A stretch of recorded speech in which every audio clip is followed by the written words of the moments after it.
Mesdames, Mesdemoiselles et Messieurs, chers frères et sœurs en Christ, je suis très heureuse d'être en votre compagnie dans le cadre de cette émission Vie de Star. Je reçois pour vous aujourd'hui un chanteur et non les moindres. Il fait une musique assez particulière. Avec lui, nous parlons de slam. Restez en notre compagnie car nous recevons Herman Boya.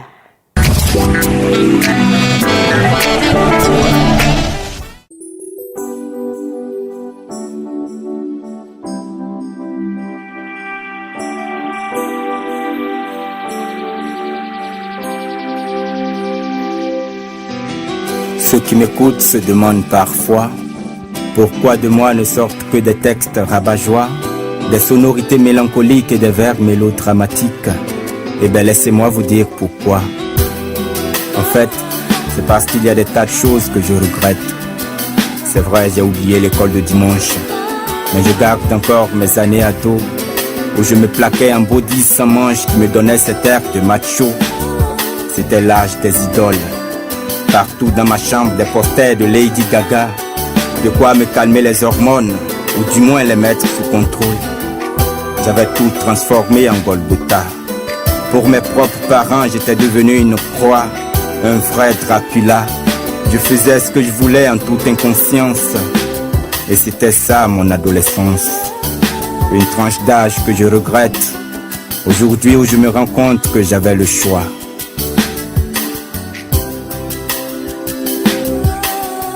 J'ai abordé la jeunesse comme un puma qui guette. Mes plus grands regrets commencent, car j'étais chrétien seulement les jours de fête. Je regrette d'avoir négligé la Bible. Je ne sais plus pourquoi Satan m'a pris pour cible, mais tout le monde que j'ai raté ma nouvelle naissance. Savez-vous que je n'ai jamais eu une vie de prière? Eh bien parce que depuis l'enfance, j'ai fait alliance avec la bière. Inutile de me parler de la foi. C'est moi-même qui ai interdit Saint-Esprit chez moi. Oh oui, je sais que c'est impoli, mais seulement tu vois, je ne veux plus vivre dans l'hypocrisie. Je regrette d'avoir livré Jésus-Christ au Sanhédrin. Et c'est parce que j'ai refusé de regarder le serpent d'airain. Je regrette d'avoir déserté mon église. Et franchement, j'ai peur qu'un jour tout ça me détruise. Je regrette de n'avoir accordé mon respect qu'aux nantis. Je regrette mon manque de charité. L'argent était ma seule garantie. Je regrette d'avoir critiqué mes dirigeants. Je me moquais des chrétiens zélés. Je regrette, ça me fait pleurer, je ne pourrais remonter le temps. Je regrette des tas de choses, je voudrais bien corriger. Je regrette d'avoir vendu mon droit d'aînesse. Je priais avec 3 sœurs, je sortais avec ma nièce. Toute ma jeunesse, j'ai vécu dans la fornication. J'aspire au paradis et me voilà toujours un chrétien caméléon. Je regrette chaque minute de masturbation. Oh non, je suis impur, j'ai peur de la bataille de Armageddon. Je regrette d'avoir accusé ma mère de Maplao. La liste est longue et j'ai honte. Désolé, je suis complètement KO. De toute ma vie chrétienne, je n'ai jamais fait un seul jour de jeûne. Je suis une coquille vide et Satan se fout de ma gueule. Je regrette de n'avoir jamais rien fait de mes propres mains. Je suis bardé de diplômes, de projets, mais c'est moi qui ai toujours faim. Je regrette d'avoir emprunté un raccourci pour être gradé. Le Dieu d'Abraham prenait son temps, alors moi, j'ai dû devenir pédé. Je regrette, je suis membre d'une secte, d'un autre mystique. Je suis sorcier, initié, auteur de 10 morts tragiques. Je regrette de n'avoir jamais donné ma dîme. Je me rends au culte sans jamais prévoir l'offrande, parce que je suis avare jusqu'au dernier centime.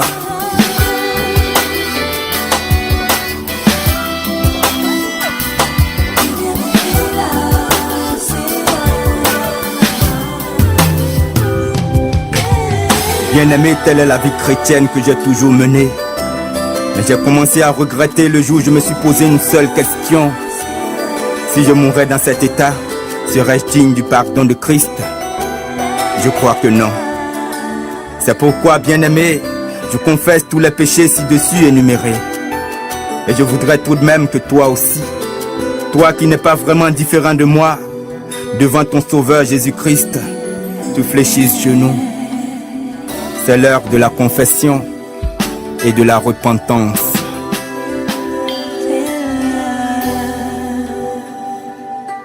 Eman Boya qui me rejoint juste maintenant même. Eman, comment tu vas? Ça va. Voilà, on s'installe. Bienvenue sur le plateau de Vie de Star. Merci beaucoup. Allez, comment tu vas? Ouais, très bien. Par la grâce de Dieu, ça va. Dieu merci. En tout cas, merci d'avoir accepté notre invitation. Ok. On espère que tout se passe bien. Oui, ça va. C'est moi qui suis honoré d'être là.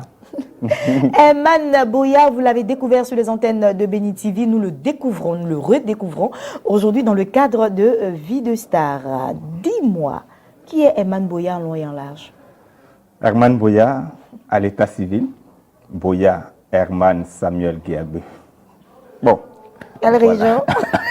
C'est le Grand Ouest, les 18 montagnes. D'accord. Marié, enfant, Célibataire, sans personne enfant. dans la vie. Bon, occupé quand même. Alors. Occupé quand même. Oui. Ah, Eman Boya, il faut déclarer, t'es bien. Hein? Oui, tu es je- occupé, tu as quelqu'un dans ta vie, c'est ça? Oui. Pas encore marié, mais ça ne saurait tarder. Voilà, alors tu es chantre. Oui. Au-delà du fait que tu sois chantre, qu'est-ce que tu fais dans la vie? Je suis artiste comédien. D'accord. Diplômé de l'École nationale de théâtre. Mais avant, j'ai fait les études économiques. Ok. Diplômé aussi de l'université. Voilà, c'est quelqu'un qui en a dans la tête aussi. Ah oui, par la grâce de Dieu, avec une maîtrise en économie, je me reconvertis. Bon, pas une reconversion, j'avais déjà le théâtre dans la peau. D'accord. Je me retrouve à l'École nationale de théâtre. Et voilà, après le théâtre, le slam. Tout de suite, nous avons vu le clip, bien entendu, avant votre arrivée sur le plateau. Eman Boya qui fait du slam, qui dit beaucoup de choses assez curieuses et assez intéressantes. Donc tout de suite, je me demande, quelle est la vie que tu as menée? Parle-nous un peu de ta conversion. Aujourd'hui, tu es chrétien.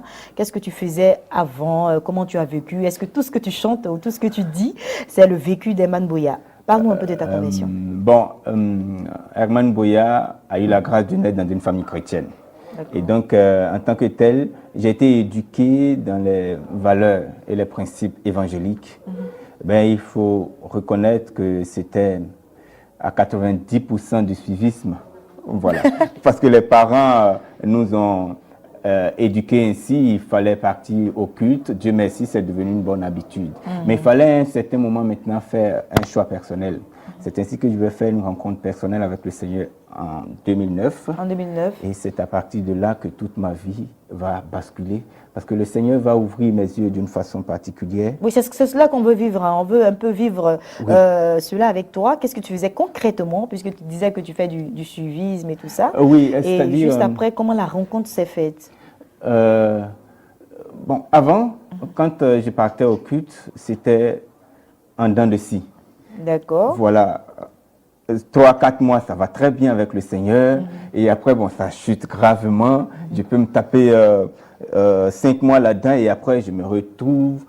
C'était vraiment, comme je le disais, du suivisme parce que les parents ont dit d'aller. Peut-être si je ne vais pas, c'est pas bon. D'accord. Voilà. Juste par respect pour les parents. Voilà. Mais il y avait ce travail spirituel qui était fait comme un sceau qui m'était déjà marqué là-dessus. Et donc, je ne pouvais pas échapper à l'église. C'est ainsi qu'en 2009, je me retrouve chez un styliste qui m'héberge parce que je traversais des moments un peu difficiles. Et sous son toit aussi, il y avait un jeune Burkinabé qui l'avait aussi hébergé. Et ce dernier avait Abidjan pour tremplin parce qu'il voulait se retrouver sur Londres. D'accord. Voilà. Et donc, lui, il va m'encourager à partir en aventure avec lui.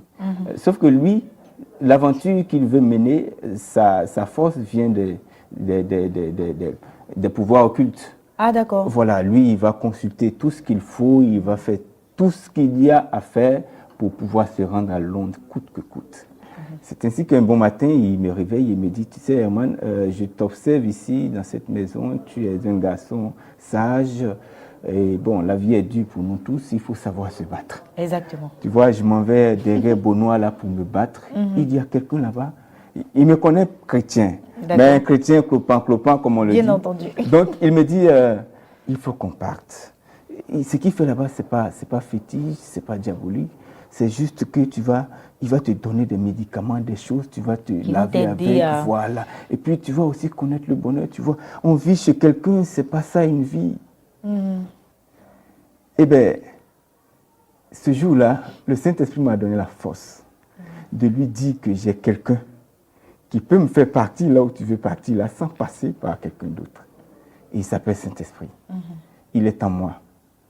Mais en fait, c'était des paroles inspirées que je ne vivais pas réellement. C'est quand je suis quitté devant lui, il a commencé à résonner dans ma tête comme un son que je ne maîtrisais plus, qui m'envahissait. Et qui me disait, tu vois, même quelqu'un qui ne me connaît pas sait que pour aller loin, il faut absolument une source surnaturelle. C'est ça. Et toi, Herman Buya, tu dis tu es chrétien, on ne sait vraiment pas où tu es, et tu penses que tu vas réussir, tu vas quitter sous le poids de quelqu'un avec cette vie-là. Il te faut absolument une source surnaturelle. Soit c'est lui, soit c'est moi. Ben oui, de toutes les façons. Voilà. Donc, ils sont deux là. On peut tirer la source, la force à gauche ou à droite. Bien entendu. Et moi, je lui ai dit automatiquement, c'est avec toi. Et il a fallu que je revoie ma vie tout entière et que je pleure sur mes péchés parce que cette voix m'a dit que si c'est moi, alors la vie que tu as menée jusqu'ici n'est pas une vie qui peut me permettre de faire de toi ce que je veux. Voilà. Si je dois faire de toi ce que je veux, ce n'est pas avec cette vie. Et c'est ainsi que je vais pleurer sur ma vie et ça va bouleverser. Je vais arriver à une sorte de transformation que moi-même je ne maîtrisais pas. Et donc, pour la petite histoire, les mois qui ont suivi, je devais quitter chez le monsieur parce que j'ai eu de l'argent. Je voulais absolument aller vivre en cité. Mais alors là, j'ai fait feu de tout bois pour avoir une chambre en cité. Pas question. Tout ce que je paye, je ne sais même plus où, combien de fois j'ai laissé de l'argent parce que personne ne pouvait m'héberger. Je ne sais pas comment expliquer. Le Seigneur voulait tout simplement pas que j'aille en cité. Parce que là-bas encore, ça allait être certainement très grave avec la vie que tu mènes. Voilà. Et donc, je vais aller demander service à ma communauté, l'église USO d'Abobo Djomi. D'accord. Et à cette communauté, je vais demander au pasteur de bien vouloir m'accueillir sous la station parce que je n'ai pas de toit à Abidjan. Et donc, d'habitude, les procédures sont longues parce que les églises USO sont des églises très bien organisées. Voilà, et tout cela. très bien organisées. Mais à mon tour, bizarrement, les choses ont été tellement vite. Dans la même semaine, on m'a appelé pour dire tu peux venir.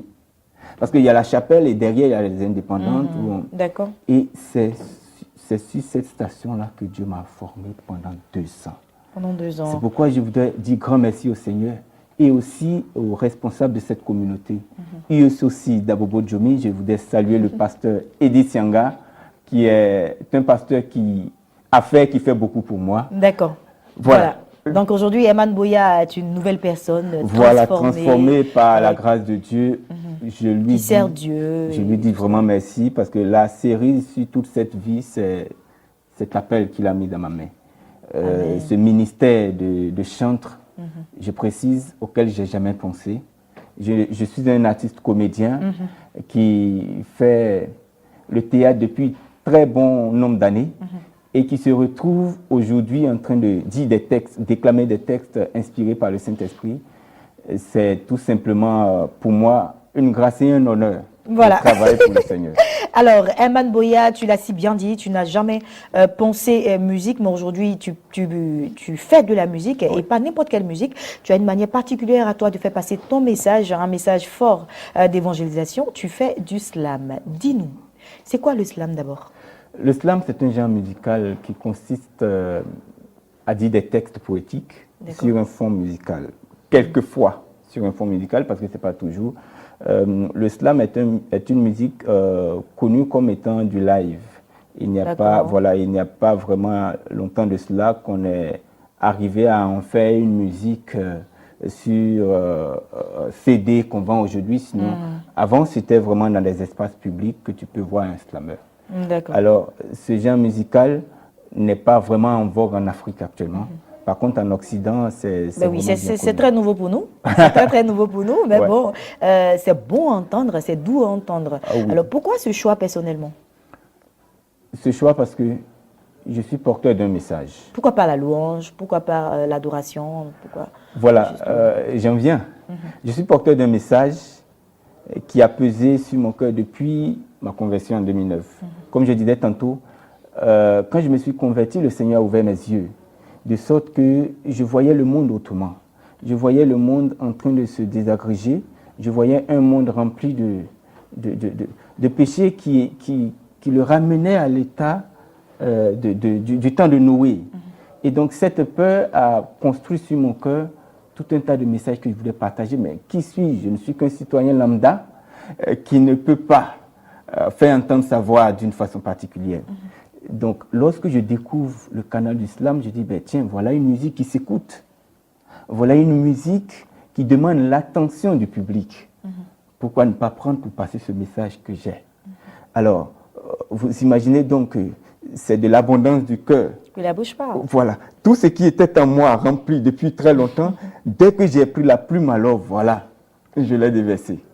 Donc c'est un peu cela, le choix du slam. C'est pour pouvoir se faire entendre parce que le message que j'ai me tient tellement à cœur. Je le tiens de Dieu et je tiens à ce que chacun le prenne très au sérieux. Voilà, et vous avez sorti Miroir, c'est le titre de l'album que vous avez sur le marché actuellement qui comporte 11 titres. Ouais. Miroir qui est vraiment un album de très très belle facture. Merci où beaucoup. nous avons un titre phare que nous avons sur Béni TV qui est, comment ça s'appelle le titre? Je regrette. Je regrette. Et là, ce n'est que du regret. Herman Boya. Oui, pas que du regret parce que le tableau devient reluisant à la fin quand je fléchis genoux.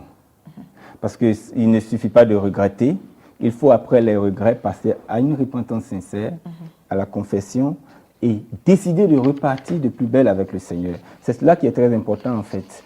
C'est vrai que dans le titre, il y a 80% de regrets, mais comme vous savez, le regret ici n'est pas un regret de Herman Boya en tant que personne. C'est une baie vitrée que j'offre, afin que chacun puisse se retrouver là-dedans.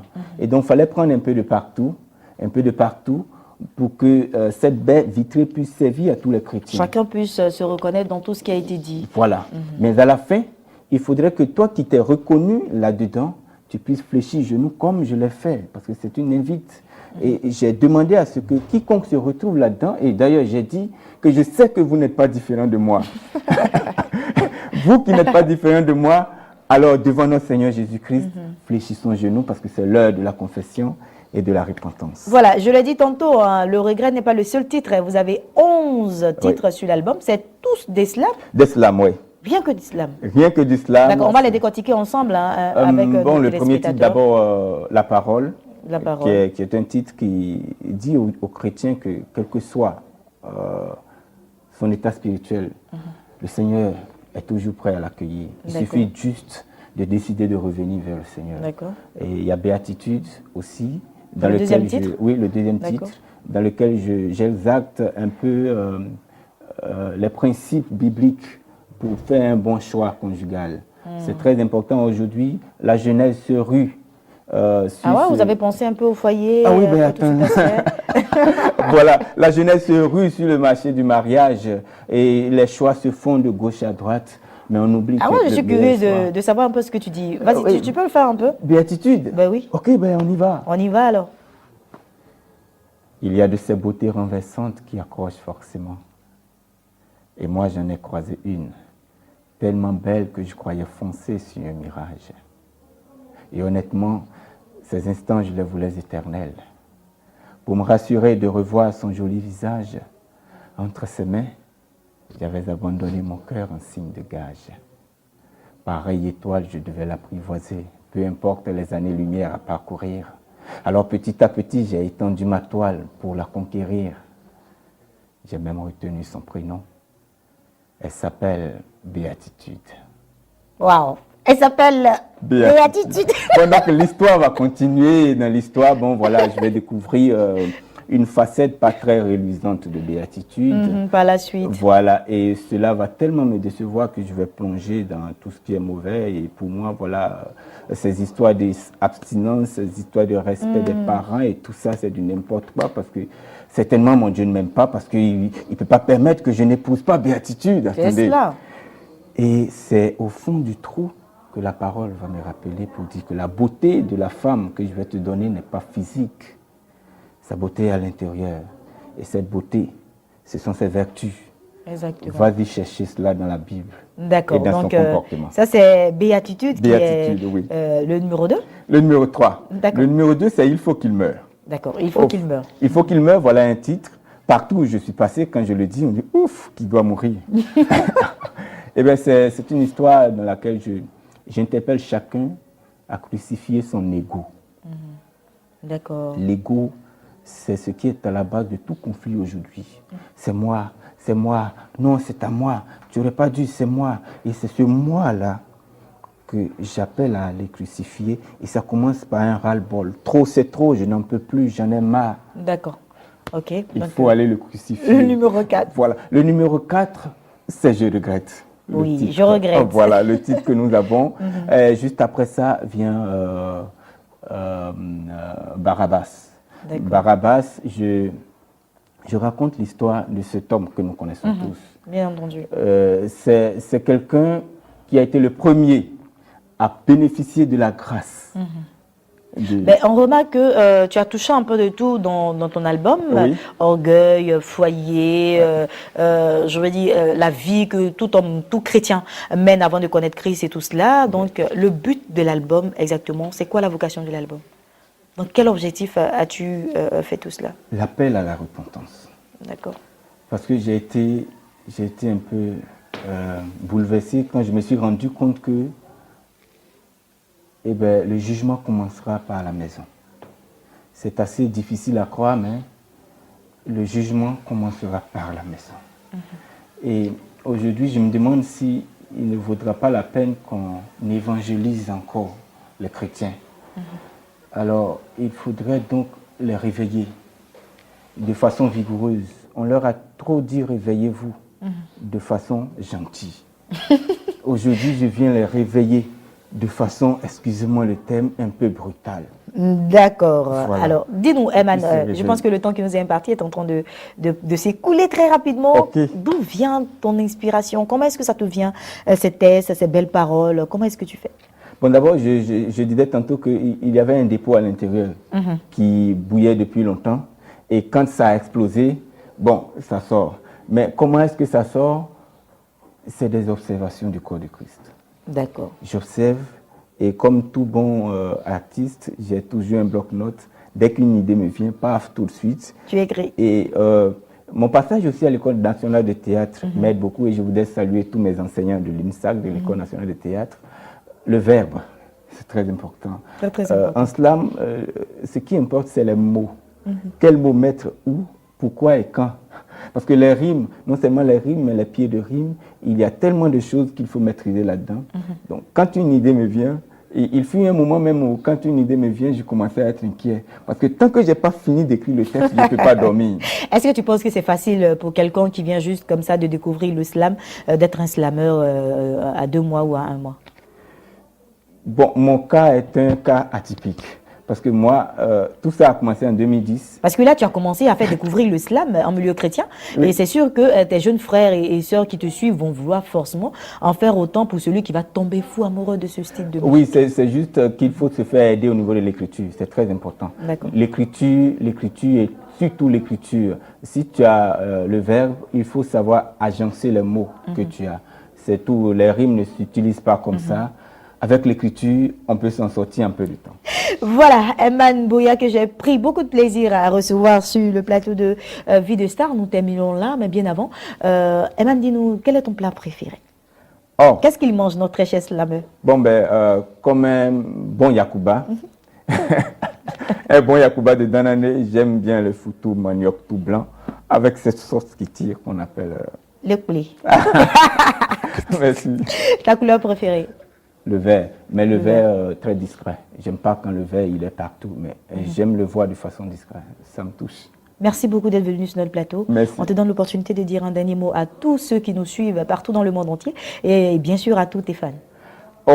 Vraiment, Herman Boya a été très heureux d'être sur Béni TV. Voilà, l'album est disponible depuis maintenant 6 mois. Procurez-vous l'album. Je voudrais au passage dire merci, grand merci au Seigneur, au Saint-Esprit, qui a aussi touché des hommes tels que M. Douaromain Marcel, mon producteur, à qui je fais un gros coucou, et à toute la communauté IES aussi d'Abobo Djomi, qui m'a accueilli depuis très longtemps ici à Abidjan. Que le Seigneur vous bénisse. L'album coûte 3000 francs. 3000 francs dans les bacs, dans les grands espaces et dans toutes les librairies. Merci beaucoup, Herman. En tout cas, Merci. moi, j'ai été très ravie de t'avoir sur mon plateau. Téléspectateurs, merci d'avoir suivi ce autre numéro de Vie de Star. Je vous retrouve certainement la semaine prochaine. Portez-vous bien et que la grâce et la paix de Dieu demeurent sur vous. Que Dieu vous garde.